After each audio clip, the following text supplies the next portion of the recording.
तो एक तरफ जहां रबड़ बोट की टीमें लगी हुई हैं, यहाँ पर राप्ती नदी का खाक छान रही है, इस पानी को मथने का काम कर रही है। तो यहाँ आपको बता दें कि गांव घर के भी तकरीबन 25-30 लोग लगे हुए हैं। राप्ती नदी के दोनों तरफ लोग जाते हैं और यहाँ से आंध्रपुरवा घाट तक लोग गए हैं, लेकिन कहीं पर भी मुनव्वर अली की बॉडी इस राप्ती नदी में दिखाई नहीं पड़ी है।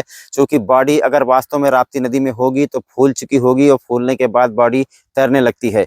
यहाँ से लेकर के बलरामपुर तक के लोग नजर बनाए हुए हैं, लेकिन कहीं से कुछ सुराग नहीं लग रहा है। नदी के किनारे किनारे लोग जो है जाते हैं, रोज सुबह निकल जाते हैं और शाम को लौटते हैं। ऊपर से आज रबड़ बोट की टीम लगी हुई है, रबड़ बोट की टीम भी तलाश कर रही है, लेकिन किसी के हाथ कोई सफलता नहीं लगी है।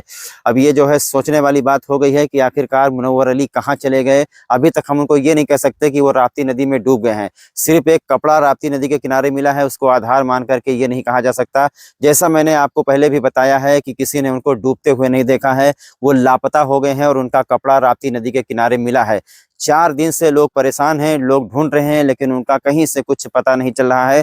अब चाहिए पुलिस को कि इस मामले की पूरी तरीके से जांच पड़ताल करे और ये पता लगाए कि उनका कहां पर आना जाना था, किसके साथ में वो रहते थे और उनका दोस्त कौन है, उनका दुश्मन कौन है। ये सारी चीजें पुलिस को देखनी चाहिए, क्योंकि इसमें एक साजिश भी हो सकती है कि कोई ला करके उनका कपड़ा यहाँ पर रख दे और किसी पुरानी रंजिश के तहत या किसी साजिश के तहत उनके साथ में कोई अप्रिय घटना घट गई हो और इसका राजदार भी कोई हो सकता है। अब जब तक बॉडी नहीं मिलती है तब तक जो है परिवार के लोगों के अंदर जो है शक की सुई यहाँ वहाँ घूम रही है। आज भी परिवार के लोग ये कह रहे हैं कि अगर 4 दिन बीत चुका है, 4 दिन में अगर बॉडी नहीं मिली है तो आखिरकार वो कहाँ चले गए।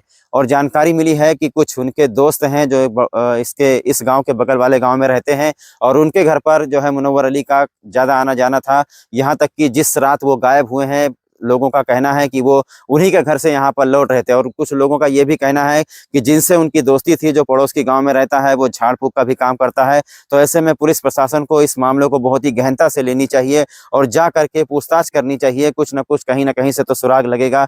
अगर वो राप्ती नदी में नहीं मिलते हैं तो आखिरकार वो कहाँ चले गए। ये राप्ती नदी इतना बड़ा नहीं है कि इसमें इंसान ना मिले। श्रावस्ती जिले में ऐसा बस मात्र 1 ही 2 बार हुआ है, जब भी कोई व्यक्ति नदी में, नहर में या तालाब में डूबा है तो 1 2 दिन 3 दिन या हो सकता है ज्यादा ज्यादा 5-6 दिन के अंदर कहीं ना कहीं से उनकी बॉडी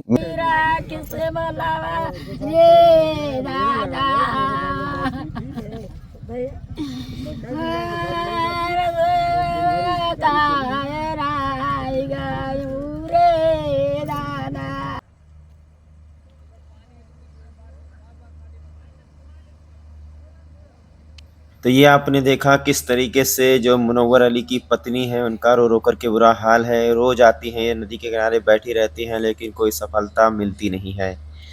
अब देखो कहीं ना कहीं घर वालों को ये लगने लगा है कि अब वो जो है राप्ती नदी में नहीं मिलेंगे। उनके साथ में लगता है किसी ने कुछ घटना कारित कर दी है और घर के लोग अब शुरुआत से सोच रहे हैं कि जब से वो गायब हुए हैं तब से लेकर अब तक कहीं कोई सुराग नहीं लगा है। सिर्फ एक कपड़ा राप्ती नदी के किनारे टंगा हुआ मिला है। घर के लोग चाहते हैं कि पुलिस इस पूरे मामले की जांच पड़ताल शुरुआत से करे। घर के लोगों ने ये भी जानकारी दी है कि काफ़ी दिनों से जो है मुनव्वर अली दूसरे गांव में रहने वाले एक झाड़ फूक करने वाले बाबा के संपर्क में रहते थे, उसके पास में ज़्यादा जाते थे। और जिस रात को ये संदिग्ध परिस्थितियों में लापता हुए हैं, उस रात को भी उसी बाबा के घर से लौट करके अपने घर आए थे। रात को ये कब गायब हुए, कहाँ गए, किस तरफ गए, इसके बारे में किसी को जानकारी नहीं है।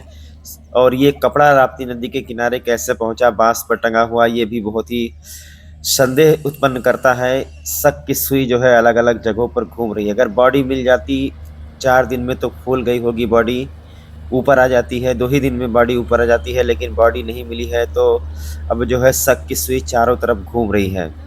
तो कहा जाता है जब कोई व्यक्ति चर्चा का विषय बन जाएगा तो ज़रूरी हो जाता है उसके बैकग्राउंड के बारे में जानकारी रखने की। तो बैकग्राउंड के बारे में जो जानकारी मिली है ग्रामीणों से, वो हम आपको बताते हैं कि मुनव्वर अली किसी झाड़ फूक करने वाले बाबा के संपर्क में आए थे और 1 महीने से लोगों का कहना है कि उनका दिमागी संतुलन बहुत ख़राब था। वो अजीब अजीब तरीके की हरकतें करते थे, अजीब अजीब तरीके की बातें करते थे। और नवरात्रि के पीरियड में तो लगातार वो उस बाबा के संपर्क में रहे हैं। और उसके बाद में जब वो घर आए हैं, शायद उस दिन विसर्जन वाला दिन ही था, और घर आए हैं, घर से कहाँ चले गए हैं इसके बारे में किसी को कोई जानकारी नहीं है। अब तो घर के लोगों को ये भी लगने लगा है कि पुलिस को उस व्यक्ति से जांच पड़ताल करनी चाहिए, उस व्यक्ति से पूछताछ करनी चाहिए जिसके संपर्क में वो रहते थे। तो ऐसा तो नहीं कि कहीं कुछ और घटना कहीं पर हो गई हो और दिखाने के लिए कपड़ा नदी के किनारे लाया गया हो। अब जब तक बॉडी नहीं मिलेगी तब तक जो है पुलिस के रडार पर यही लोग घूमते रहेंगे जो मुनव्वर अली के साथ रहते थे, संपर्क में रहते थे, क्योंकि गुमशुदगी दर्ज कराई जा चुकी है। जो हल्का इंस्पेक्टर हैं उनको जांच करना है और इस केस को हल भी करना है। ऐसे में पुलिस किसी को भी उठा सकती है पूछताछ के लिए, क्योंकि मामला धीरे धीरे गंभीर होता जा रहा है। तो जिस झाड़ फूक वाले बाबा का जिक्र गांव में आजकल हो रहा है, संभवतः पुलिस उनसे भी पूछताछ कर सकती है, क्योंकि सबसे ज़्यादा जो शक की सुई है उनके ऊपर घूम रही है। इसमें दो तीन चीज़ें बहुत ही मोटे मोटे तौर पर सामने आ रही हैं। सबसे पहली बात आपको बता दें कि घर के लोगों का ये कहना है कि जिस रात वो गायब हुए हैं उस रात वो उसी बाबा के घर से लौट कर आए थे और किसी ने नदी के किनारे जाते हुए देखा नहीं है, सिर्फ यहाँ पर कपड़ा मिला है। और उसके बाद में एक और बात जो है हैरान करने वाली है, जैसे कोई किसी का मित्र होता है, कोई किसी का जिगरी दोस्त होता है, तो अगर वो सुनेगा कि हाँ हमारा मित्र पानी में डूब गया है, ऐसी चर्चा हो रही है, गांव में लोग जुटे हुए हैं, पुलिस प्रशासन लगी हुई है, तो ऐसे में उस जिगरी दोस्त को ज़रूर यहाँ मौके पर आना चाहिए देखने के लिए कि हमारा दोस्त मिला कि नहीं मिला। और यहाँ पर सबसे बड़ी बात ये कही जाती है कि जिस व्यक्ति के साथ वो रहते थे, जिसके संगत में वो रहते थे, वो एक दिन भी राप्ती नदी के किनारे देखने के लिए नहीं आया है। यहाँ तक कि अन्य गांव जमार से दूसरे जनपद के लोग भी यहाँ पर पहुँचे हैं। मात्र चंद कदमों की दूरी पर वो दोस्त रहता है और वो मुनव्वर अली को देखने के लिए यहाँ पर नहीं आया है। इससे जो है शक की सुई और गहरी होती जा रही है। ऐसा तो नहीं कि कुछ साजिश हुआ हो, कोई घटना घटी हो उनके साथ में और इस पूरे मामले को पुलिस को लोगों को भ्रमित करने के लिए ये कपड़ा यहाँ पर टांगा गया हो, क्योंकि 5 दिन बहुत होता है। आज आज आपको बता दें कि उम्मीद है अगर आज कहीं पर भी आज भी रबर बोर्ड से तलाश करवाई जा रही है, अगर आज भी बॉडी नहीं मिलती है तो संभवतः पुलिस इस केस को दूसरे नज़रिए से देखने के लिए मजबूर हो जाएगी, क्योंकि पुलिस को भी पता है कि कोई बॉडी ज़्यादा देर तक राप्ती नदी में रह नहीं सकती है। फूल जाएगी बॉडी तो बाहर आएगी ही। अभी आपने संतोष पांडे वाला मामला देखा। इस संतोष पांडे को तो पड़ोसी जनपद बलरामपुर के पिपरा घाट राप्ती नदी में फेंका गया था, उनकी बॉडी तैरने लगी। तो जैसा मैंने कहा, ना ही राप्ती नदी में बाढ़ आया है, ना ही इतना ज़्यादा पानी है। और जानकारी मिली है कि जो इसमें एक मगरमच्छ रहता था वो मगरमच्छ नहीं, वो घड़ियाल है। तो जो घड़ियाल है वो भी किसी को सीधे सीधे निवाला नहीं बना सकता। घड़ियाल भी है, मगरमच्छ जो भी है, अगर किसी के ऊपर हमला करेगा तो कुछ पार्ट्स तो ज़रूर छोड़ देगा, लेकिन ऐसा कुछ है नहीं। और इस राप्ती नदी में कई मगरमच्छ हैं, लेकिन अभी तक एक बार खाली मगरमच्छ के द्वारा हमला करने का मामला प्रकाश में आया है।